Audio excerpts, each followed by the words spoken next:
राधे राधे, प्रणाम। मैं पूनम अपने YouTube चैनल पूनम सरिता संगीत में आप सबका तहे दिल से स्वागत करती हूँ और आप सबके लिए ईश्वर से मंगल कामना करती हूँ।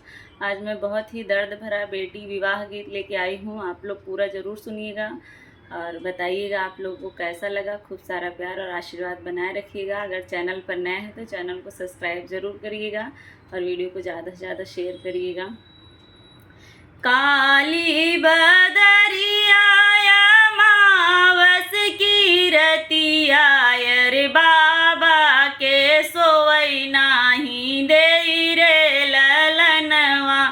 अरे बाबा के सोवई नाही दे रे ललनवा। काली बदरिया मावस की रतिया रे बाबा के सोवई नाही दे रे ललनवा। रे बाबा के सोवई नाही दे रे ललनवा। बिना रे दहेजवा के बर कैसे मिली। अरे का बेटी रही कुंवर रे ललनवा। अरे का बेटी रही कुमार रे ललनवा। एक देश गईले दूसरे देश गईले।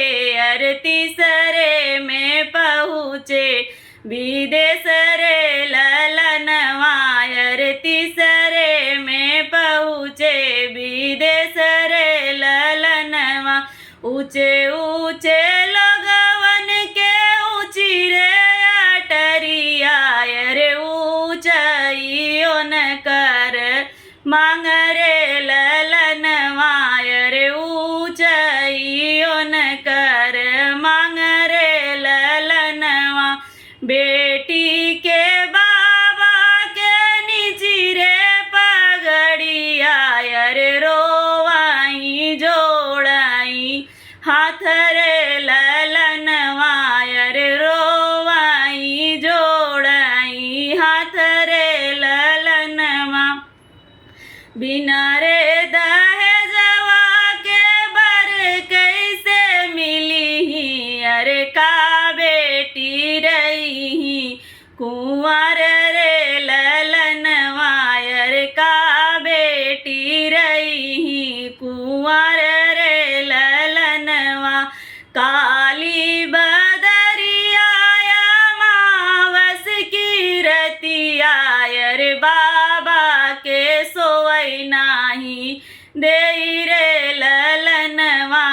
रे बाबा के सोवई नाही दे रे ललनवा। मांगई हथियार मांगई घोड़वा। रे मांगई 10 लाख कार रे ललनवा। अरे मांगई 10 लाख कार रे ललनवा। बाबा से मांगई अन धन सोनवा। अरे नहीं बेटी रही कुंवर रे ललनवा। अरे नहीं बेटी रही कुंवर रे ललनवा।